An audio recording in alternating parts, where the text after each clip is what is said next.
Welcome to the sesquicentenary of the Sydney University Law School. Join us now as we look back over the last 150 years. The law school was established using the benefaction of the wealthy merchant Sir John Henry Challis, who died in 1880. The university was more than happy to accept his money after establishing that Challis had not been poisoned. At the time, there was a concern that much of the bequest would be lost to death duties, but the Chancellor of the day, Supreme Court Justice William Manning, argued strongly against this and managed to avoid death duties both in New South Wales and in the UK, where Challis had died. And so the law school's beginnings, perhaps fittingly, were enabled by a clever tax dodge. The Dean of the Law School and Vice-Chancellor of this period was Justice William Charles Windeyer. He was a passionate proponent of the law school and remained Dean for 8 years, thereby complying with the legal convention that every arm of the law should always have a Windeyer on it. The founding professor in law, appointed in 1890, was Pitt Cobbett. He returned from Oxford to take up the appointment and was joined by members of the bar who would lecture part-time. In 1910, another part-time lecturer, John Peden, would take over as Professor and Dean of the Law School. He stayed on as Dean for 31 years, shaping the Law School and guiding it through its war years. In recognition of his great contribution to the Law School, Peden is given pride of place in the library above the stapler and the scrap paper. From those early days till the present, the one thing that has always stood out about the Sydney Law School is the high quality of the lecturers. What better way to learn contracts than to have the authors of the seminal text, Carter and Harland, reading it out to you in a lecture. Transport. We're on page 762 of the text, yes. And shouldn't every barrister overcome their fear of a gummo grilling in court by first getting it in an undergraduate equity lecture? The law school has also been blessed by the ongoing support of its talented and highly regarded alumni. Justice Michael Kirby often shares his wisdom with students as part of his dissenting graduation speeches. Jeff Shaw's wine appreciation classes are always well attended, and the late Rene Rivkin's stock tips gave young lawyers an insider's view on the market. The law school is also keenly considering the kind offer of prominent expat QC Geoffrey Robertson, who has long supported the establishment of a chair in law dedicated to further research and understanding of the growing field of Geoffrey Robertson legal anecdotes.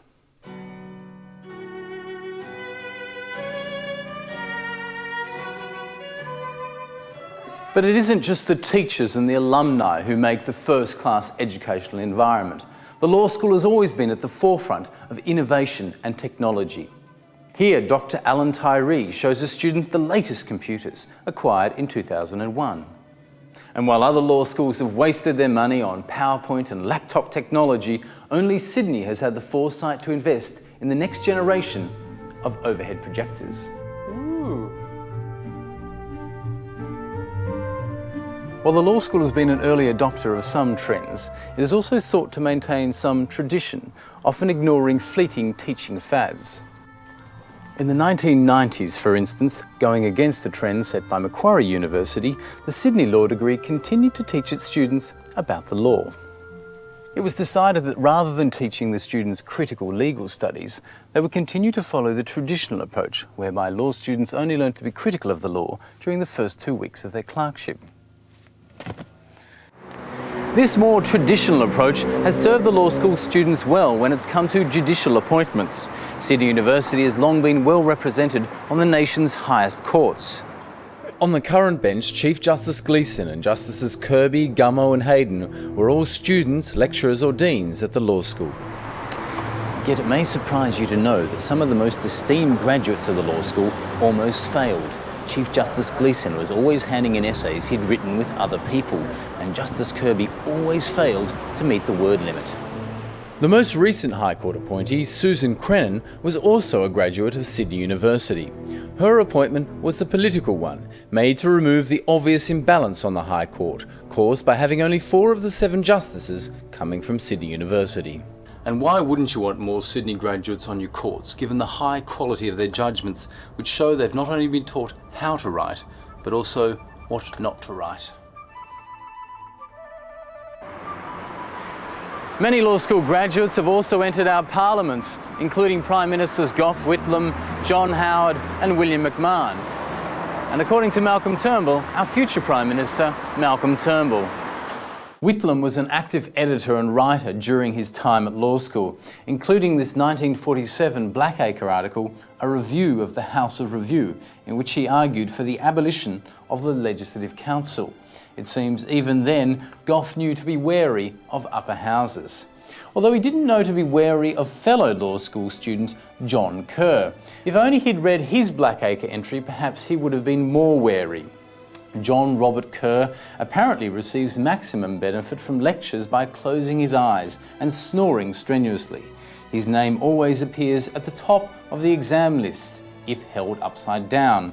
He is an active member of the Law Society Committee, about as active as a paralysed tortoise in a straitjacket. John Howard's Blackacre entry, on the other hand, speaks of a student who came to law school bewildered and ambitious, but ended up self-assured and mature, much like his political career. Some of the school's higher profile members may never have followed the Sydney University path.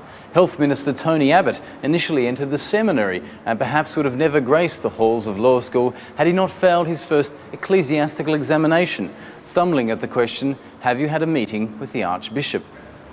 Dana Vale was lucky too to be accepted by the law school after she faxed her enrolment forms to John Laws's office. Why are we in a car park? But once here, all of our alumni learnt important lessons for later in life.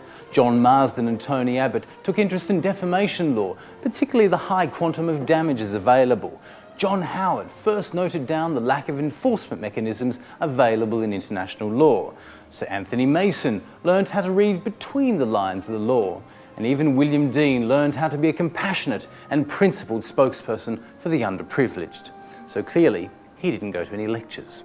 But William Dean wasn't alone. Like today's students, it's clear that many of our alumni skipped some classes. Neville Wran and the contempt of court classes.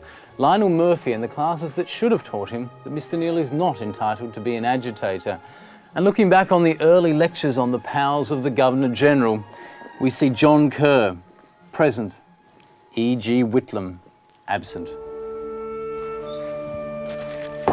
Today, women make up the majority of the law school, but that hasn't always been the case over the last 150 years. The first woman to graduate from law at Sydney University was Ada Emily Evans in 1902. Despite her education, legislation meant Ada was unable to practice law until 1918, while secret men's business meant women were unable to practice law on the High Court until 1987. This taboo was broken by stellar Sydney student Mary Gaudron.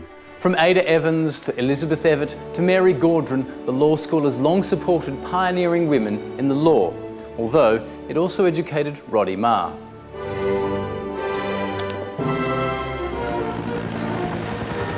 I still don't think we can afford this shot. Over the past 150 years, the law school has moved between a number of locations. The law school began its life in a few humble rooms in the old Supreme Court building. As this photo from 1873 shows, then, as today, it was impossible to get a parking space outside the law school. Over the next few years, the law school was to move between a number of locations in the general Phillip Street area. In the 1960s, the law school was housed in two buildings running between Elizabeth Street and Phillip Street. By this time, they were offering a 5-year combined degree, which could be done in 4 years if the lifts ever turned up on time. Then, in the 1970s, plans were made for a new law school, an architectural masterpiece befitting the university's sandstone reputation. But sadly, those plans were lost, and Pebble Creek was going cheap. So they built this instead. Some people complained about the new underground lecture theatre, suggesting it made them feel like they were in some kind of a bunker. But they couldn't be put upstairs, because that's where they had to put the squash court. The location of the law school here in the city has long been a point of contention. In the early 1900s, there were numerous articles in Hermes bemoaning the fact that the law students were lost to the culture of main campus. The university administration responded swiftly to the students' concerns, and as a result, the law school will move to main campus by 2007. In a stunning combination of steel, glass, aluminium and that big word draft, the new law school will rise in main campus. The new building's stunning views and easy access to Victoria Park will enable tomorrow's students to meet their future clients as they're mugged on the way to class. Oi! Oi! Put that down! Oi! Bloody hell! One thing we can all agree upon is that the law school is a first-class institution with an amazing history. What other law school could have celebrated its centenary in 1990 and its sesquicentenary in 2005? At this amazing rate of achievement, next year will be our bicentenary celebrations. Please remember to buy your tickets as you leave tonight.